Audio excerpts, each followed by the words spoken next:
হযরত ঈসা পয়গম্বরের একজন উম্মত, উনি খুন করতেন। খুন করা ওনার একটা পেশা। মানুষ মারতে মারতে মারতে মারতে অনেকগুলো খুন করে ফেলেছিল আল্লাহর বান্দা। খুন করতে করতে শেষ পর্যন্ত গণলেন। উনি গুনতে গুনতে চিন্তা করলেন, আমি জীবনে কয়টা খুন করলাম? আমি তো একজন মানুষ মাত্র। আমারা যদি কেউ হত্যা করে ফেলে তখন আমি কি করতাম? এতগুলো মানুষ আমি মারলাম।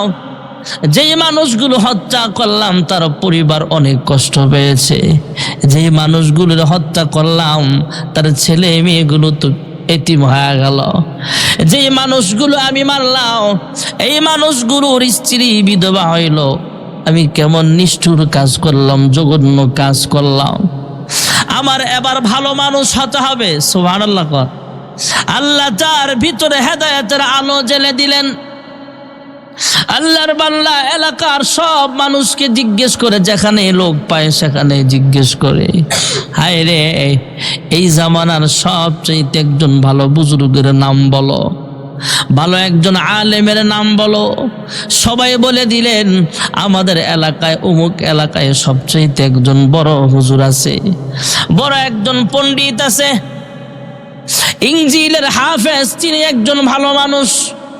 ওনার কাছে যাও, গেলেই দেখবা তোমার ভালো একটা পরামর্শ দিবে কেমনে ভালো হওয়া যায়। আল্লাহর বান্দা ৯৯টা খুন করে আবার আলেমের সামনে গিয়া বলে, সালাম আদান প্রদানের পর ভালো মন্দ জিজ্ঞেস করলেন। এক পর্যায়ে বললেন, হুজুর, হ্যাঁ পণ্ডিত মশাই, আপনি তো এলাকার সবচাইতে জ্ঞানী মানুষ, সবাই আপনাকে মোহাব্বত করে। কয় হা, কয় আমার ব্যাপারে আল্লাহর কি ফয়সালা আমারে জানায় দেন।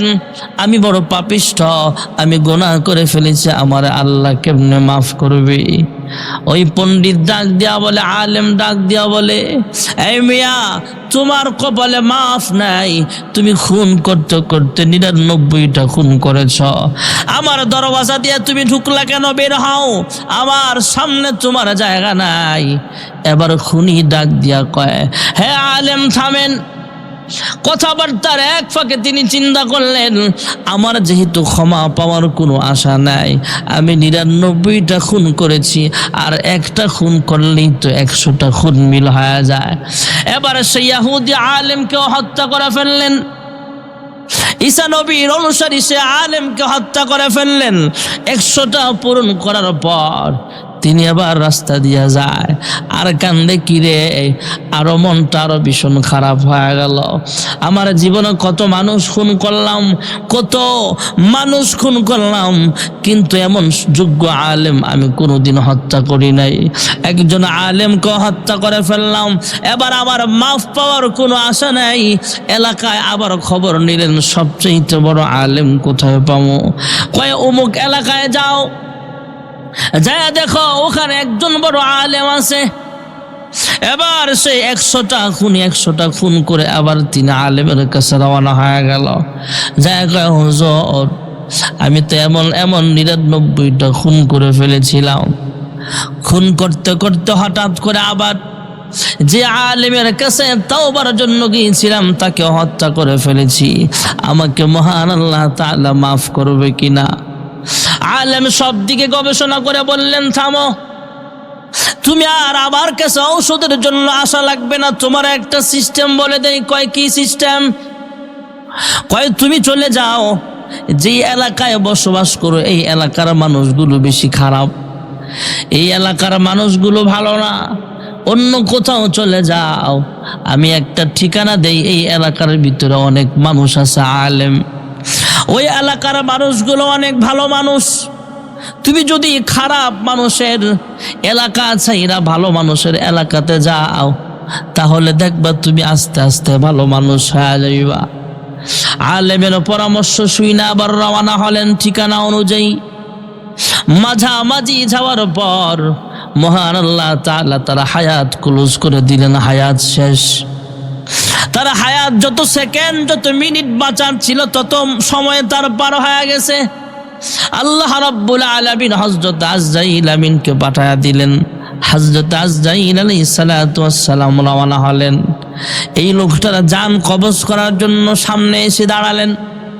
আজরাইলকে দেখা মাত্র এই লোকটা দৌড় থেকে হাঁটা থেকে হুচট খেয়ে জমিনে পড়ে যায়। ওই লোকটাও বুঝতে পারছেন, খুনি মানুষটাও বুঝতে পেরেছেন, যেহেতু আজরাইলের সাথে আমার দেখা হয়ে গেছে, আমার এই মুহূর্তে মরণ অবশ্যই হয়ে যাবে। অতএব যত সেকেন্ড বাঁচবো, যত মিনিট বাঁচবো, আজরাইল রূহ কবজ না করা পর্যন্ত আমি ভালো মানুষের দিকে যাইতে থাকি। উনি নিচে শেষরায়া আঙ্গুরের উপরে, হাতের উপরে, পায়ের উপরে, মাটির উপর দিয়ে গড়ায় গড়ায় সামনের দিকে আগাইতে আগাইতে ওনার মরণ চলে আসলে দুই রকমের ফেরেশতা চলে আসলেন, দুই দিকের ফেরেশতা চলে আসলেন। আযাবের ফেরেশতা ঈসা বলে, এই লোকটা 100টা খুন করছে, তারা আমরা জাহান্নামে নিয়ে যাব ছিল। অতএব এই লোকটা ভালো মানুষ, আমরা এই লোকটাকে জান্নাতে নিয়ে যাব। যখন সুবহানাল্লাহ। দুই দলের ঝগড়া শুরু হয়ে গেছে ভাইয়েরা আমার। হঠাৎ একজন ফয়সালা দিলেন, তোমরা থামো।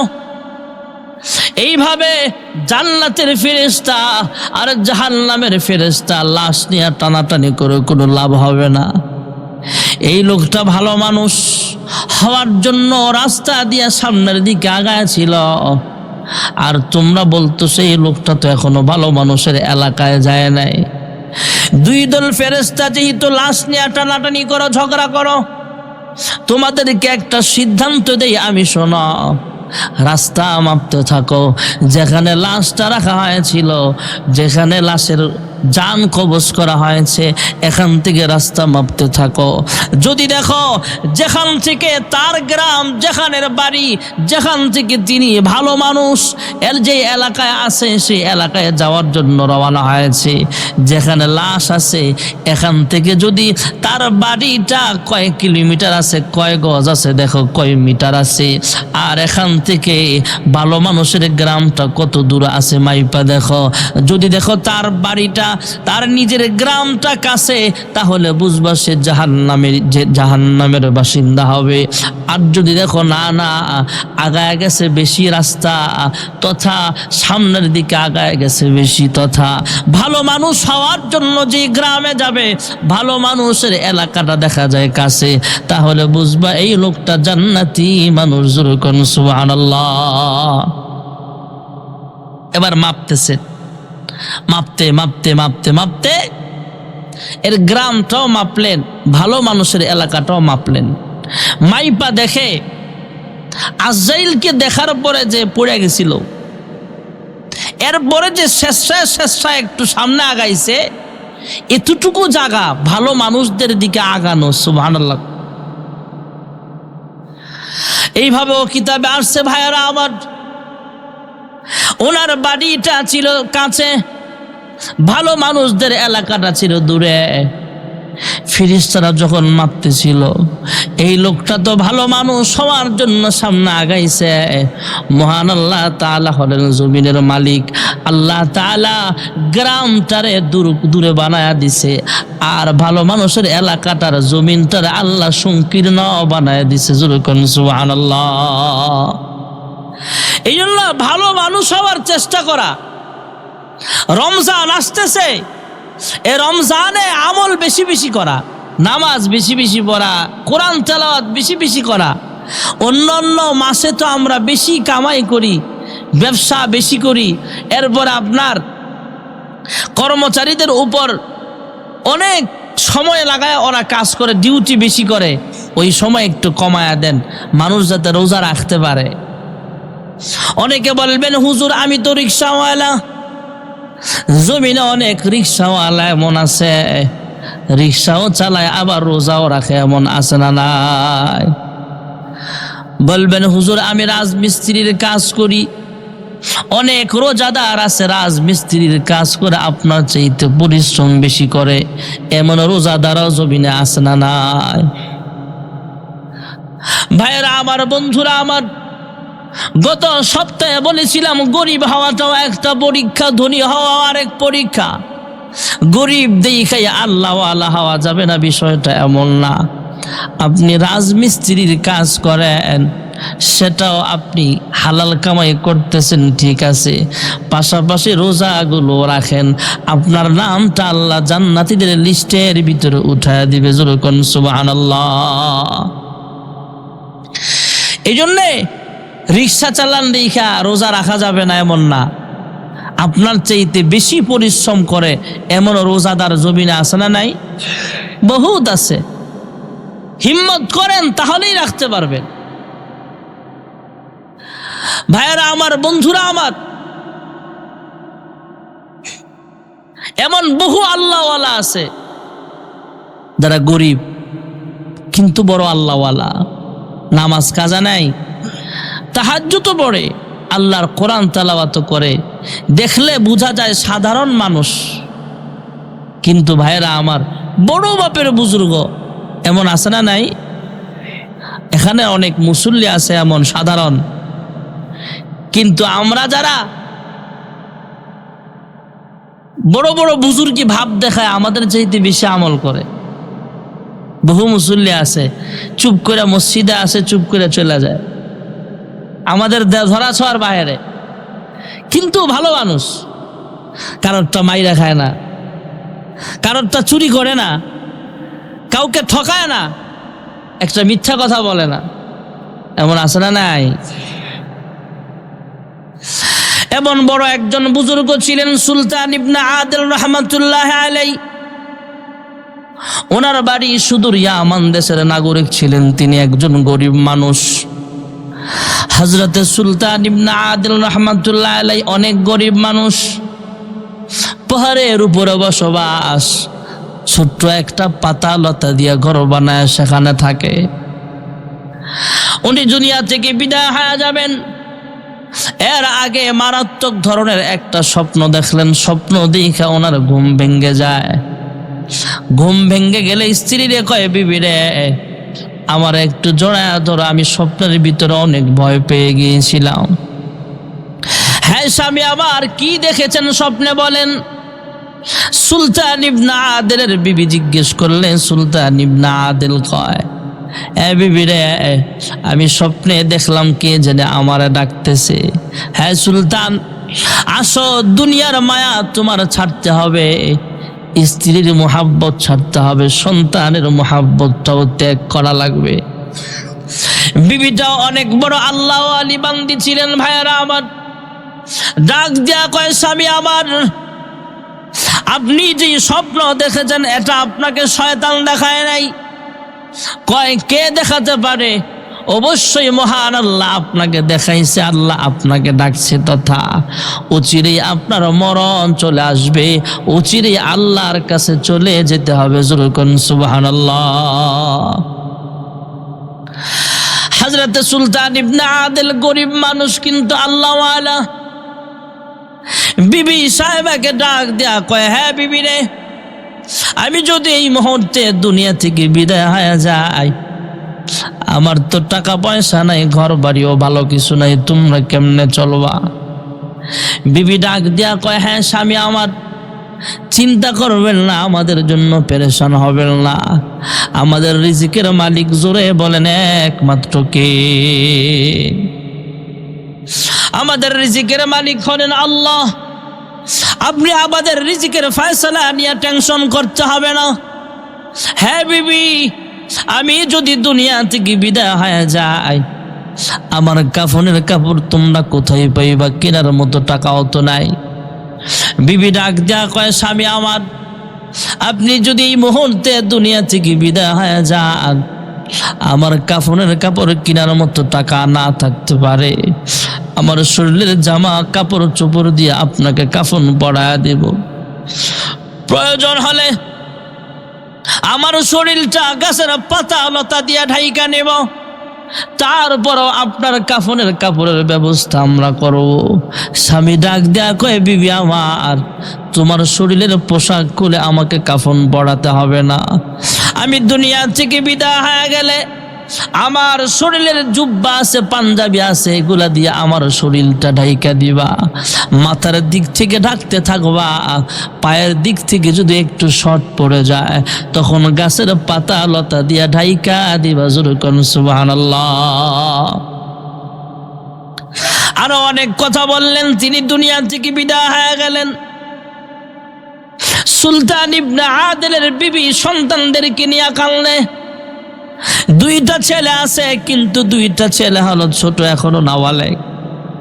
কেমনে নামাজ আদায় করবে, কেমনে গোসল করাবে? দুইটা ছোট্ট ছেলেকে পাঠায় দিলেন, যাও পাহাড়ের নিচে এলাকা আছে, গ্রাম আছে, গ্রামের মসজিদের ইমাম সহ মুসল্লিদেরকে বিষয়টা জানায় আসবা। দুইটা শিশু বাচ্চা ইমাম সাহেবের কাছে চলে গেলেন। পাহাড় থেকে অনেক নিচে গ্রামের ইমাম সাহেবকে যায় যখন বললেন, হুজুর আমার আব্বা দুনিয়া থেকে বিদায় হয়ে গেছে, মুসল্লিদের নিয়ে চলেন, জানাজা পড়ে থেকে দাফনের ব্যবস্থা করা লাগবে। কয়েকজন মুসল্লি ডাক দেয়া কয়, হুজুর রাত্র গভীর হয়ে গেছে, এই মুহূর্তে পাহাড়ের উপরে আমরা উঠতে পারবো না, কারণ ভয়ঙ্কর। এই পাহাড়টা হলো ভয়ঙ্কর একটা পাহাড়, বিভিন্ন জীব জন্তুর আক্রমণের ভয় আছে। এই মুহূর্তে আমাদের যাবার কোনো দরকার নাই। মুসল্লিরা সবাই মিলে দুইটা শিশু বাচ্চাকে বলে দিলেন, যাও তোমরা যায় তোমাদের আব্বার লাশটা পাহারা দাও, আমরা সকালবেলা আমরা সবাই আইসা তোমার আব্বার লাশটা জানাজা পড়ে তারপরে দাফনের ব্যবস্থা করব। এই দুইটা শিশু বাচ্চা মায়ের কাছে চলে গেলেন। হ্যাঁ আম্মা, এলাকার মুসল্লিরা আসতে রাজি নয়, কারণ ভয়ঙ্কর পাহাড়, জানের খতরা আছে, ওরা আসতে চায় না। কি করা যায়? এবার সুলতান ইবনে আদেলের বিবি তার দুই সন্তানকে বলে, তোমার আব্বা তো ইন্তেকালের আগে আমাকে ওসিয়ত করে গেছে, রাতের বেলা যদি আমি মারা যাই তাহলে রাত থাকতেই যেন তাকে দাফন করা হয়। এখন তো তার দাফনের কোনো ব্যবস্থা আমরা করতে পারছি না, তবে তোমার আব্বা আমাকে দোয়া করতে বলেছেন। সুলতান ইবনে আদেল জীবদ্দশায় স্ত্রীকে জানায় গিয়েছিলেন, তোমরা যদি কোনো লোক না পাও তাহলে 2 রাকাত নামাজ পড়ে আল্লাহর কাছে সাহায্য নিবা। জোরে কোন সুবহানাল্লাহ। সুলতান ইবনে আদেলের বিবি নামাজ আদায় করলেন, মহান রবের দরবারে দোয়া করে, ইয়া রব কদ মাতা সুলতান ইবনে আদেল, আয় আল্লাহ আমার স্বামী সুলতান ইবনে আদেল দুনিয়া থেকে বিদায় হয়ে গেছে, তার জীবনের কোনো সেজদা যদি তোমার কাছে কবুল হয়ে থাকে তাহলে ওই 2টা সেজদার বরকতে আমার স্বামীর জানাজার জন্য তুমি ব্যবস্থা করো। জোরে কোন সুবহানাল্লাহ। ভাইরা আমার, বন্ধুরা আমার, ওই ইয়ামান থেকে হাজার হাজার কিলোমিটার দূরে বসবাস হযরতে জুনায়েদ বাগদাদী রাহমাতুল্লাহ আলাইহি, আল্লাহ রাব্বুল আলামিন একজন ফেরেশতা বৃদ্ধ মানুষের সুরত ধরে পাঠিয়ে দিলেন। এই বৃদ্ধ মানুষটা আইসা কয়, এ জুনায়েদ বাগদাদী, ওই ইয়ামান দেশের অমুক পাহাড়ে আল্লাহর এক বান্দা মারা গেছে, তোমার শাগরিদদের নিয়ে সেখানে চলে যাও, জানাজা পড়ায় তারপরে দাফন করে আসবা। সুবহানাল্লাহ। হযরত জুনায়েদ বাগদাদী বৃদ্ধকে জিজ্ঞেস করে, হ্যাঁ মুরব্বী, তুমি যেহেতু আল্লাহর পক্ষ থেকে আসছো তাহলে তুমি আল্লাহর কাছে একটু জিজ্ঞেস করে আসো, এখান থেকে প্রায় 2.5 থেকে 3,000 কিলোমিটার দূর ওই সুলতান ইবনে আদেলের লাশ পড়ে আছে, আমরা যদি এইভাবে হেঁটে হেঁটে যাই তাহলে অনেক সময় লাগবে, তুমি আল্লাহরে জিজ্ঞেস করো না বাইপাস কোনো শর্টকাট রাস্তা আছে কিনা। জোরে কোন সুবহানাল্লাহ।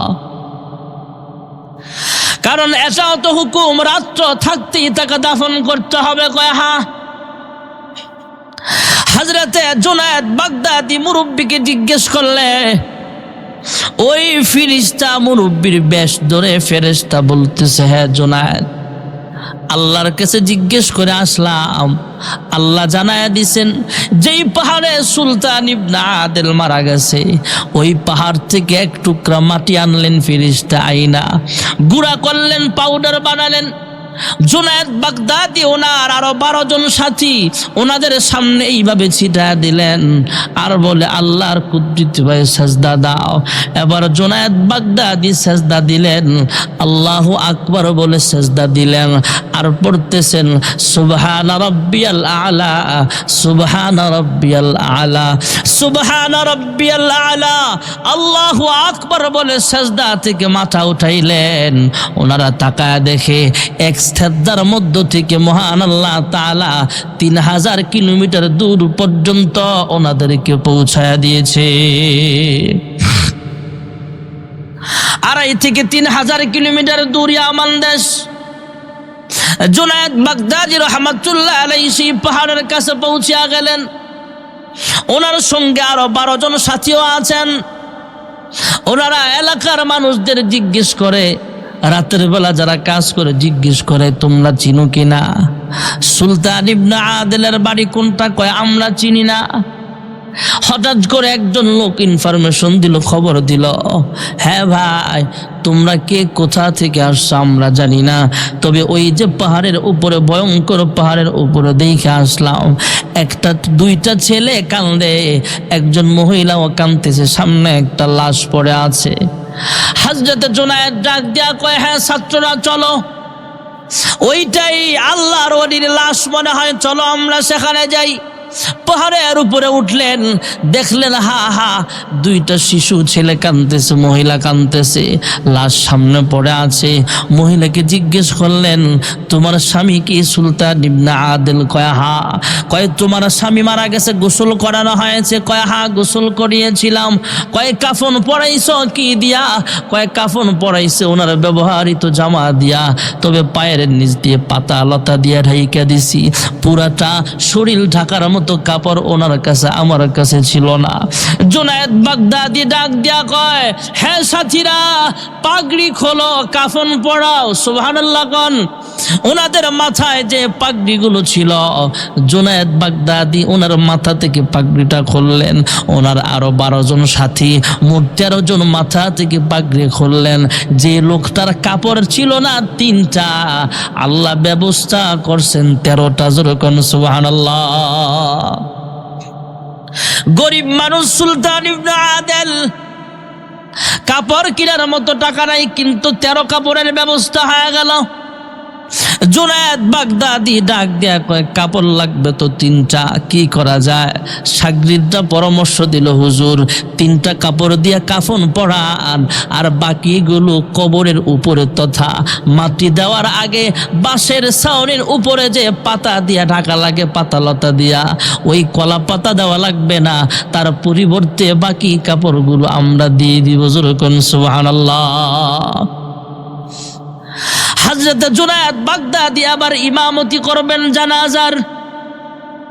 মুসল্লি হলো 12 জন, সামনে ইমাম হলো হযরত জুনায়েদ বাগদাদি, কাফনও পড়ানো হলো। সিদ্ধান্ত নিয়ে সবাই নামাজে দাঁড়ায় গেলেন।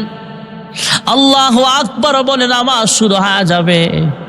এমনই মুহূর্তে একজন লম্বা অদ্ভুত চেহারাধারী মানুষ, এক হাতে একটা লাঠি আর এক হাতে একটা ব্যাগ থলে নিয়ে সামনে আসছে। আয়েশা কয়, ইমাম সাহেব থামেন, এখনো জানাজার সময় হয় নাই। সুবহানাল্লাহ।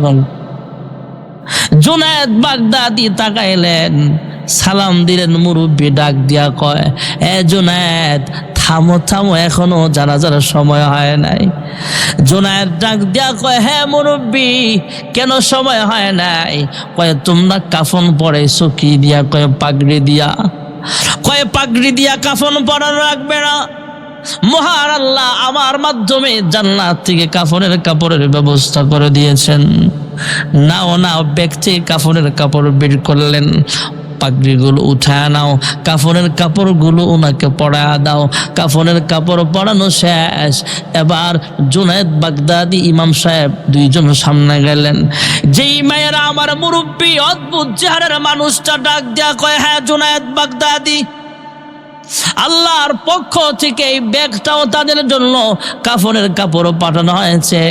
তবে আল্লাহর পক্ষ থেকে ফয়সালা আমি যেন জানাজার ইমামতি করে জোরে কোন সুবহানাল্লাহ। জুনায়েদ বাগদাদি আশ্চর্য হয়ে কয়, আমার নাম জানে, সব জানে, আর কি কম জান, ইমামতি আপনি করেন। ওই মুরব্বী অদ্ভুত চেহারার মানুষটা জানাজা পড়াইলেন। ব্যস্ত মানুষ, জানাজা পড়ায় উনি বের হয়ে চলে যায়। আর যারা দেয়, হ্যাঁ জুনায়েদ বাগদাদি রে, শোনো শোনো, এই ব্যাগের ভিতরে 12,000 স্বর্ণের টাকা আছে। সুবহানাল্লাহ। এই লাশটা দাফন করার পর তার বিবির কাছে দিবা, দিয়া বলবা এই ব্যাগের থেকে টাকা বের কইরা যেন অন্য কোথাও না রাখে।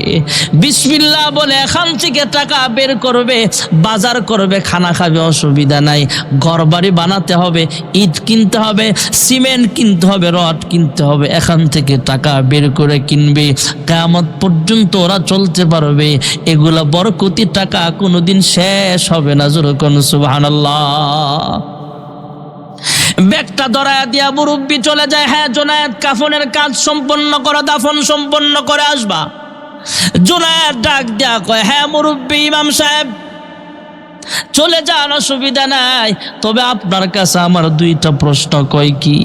কয় 1 নম্বরের প্রশ্ন হলো, আমার নাম জানেন, সব জানেন, তবে আপনার নামটা জানলাম না, আপনার পরিচয় কি? মুরব্বি ডাক দিয়া কয়, হ্যাঁ জুনায়েদ, আমাকে নাম তুমি জানো না, তবে আমার সবাই খিজির বইলা ডাকে। জোরে কোন সুবহানাল্লাহ। যিনি ইমামতি করেছিলেন ইনি হলেন হযরত খিজির আলাইহিস সালাম। সুবহানাল্লাহ কোন। জুনায়েদ ডাক দিয়া কয়, হুজুর আমাকে মাফ করবেন, আপনাকে আমি চিনতে পারি নাই। তবে আপনার কাছে আরেকটা জিজ্ঞাসা হলো, আপনি যখন ইমামতি করেছিলেন তখন দেখলাম অনেক জোরে জোরে আল্লাহু আকবার বলেছেন। সুবহানাল্লাহ। 10 জন মানুষ, 13 জন মানুষ পিছনে, আসছে বললেই তো হয় আল্লাহু আকবার শুনবে, কিন্তু মনে হচ্ছে হাজার হাজার মানুষ আছে। আপনি জোরে জোরে বলেছেন আল্লাহু আকবার, জোরে জোরে আপনি আল্লাহর নাম নিয়েছেন, আল্লাহু আকবার বলেছেন, কারণ কি? মুরব্বি ডাক দিয়া কয়, হ্যাঁ জুনায়েদ, তোমার এখনো অন্তর চক্ষু ভালো করে খোলে নাই। তুমি দেখেছ মাত্র 13 জন মুসল্লি, আর আমি ডান বামে তাকায় দেখি আসমান থেকে প্রায় 12 লক্ষ ফেরেশতা তারা জানাজার মুসল্লি হয়ে গেছে। ভাইরা আমার, বন্ধুরা আমার, সুলতান ইবনে আদেলের জানাজার পরে কাফনের ব্যবস্থা কে করেছেন? জানাজার জন্য মানুষ নাই, জানাজার জন্য ব্যবস্থা কে করেছেন? এই হলো একজন গরিব মানুষের হালাত। আমরা যারা গরিব হয়ে গেছি, দুঃখ করার কিছু নাই। এই গরিব মানুষটা 5 ওয়াক্ত নামাজ পড়েন, অন্য মানুষ খেজুর দিয়া খুরমা দিয়া ইফতারি করে, অন্য মানুষ ইফতারির সময় শরবত খায়, ইফতারির সময় ফল ফ্রুট খায়। আমি গরিব মানুষ, আমার তৌফিক নাই, একটা গ্লাস পানি দিয়ে আমি ইফতারি করি। ফল ফ্রুট খায়া ইফতারি করলে যেমন সওয়াব, আমার সওয়াবটাও কম হবে না। জোরে কোন সুবহানাল্লাহ।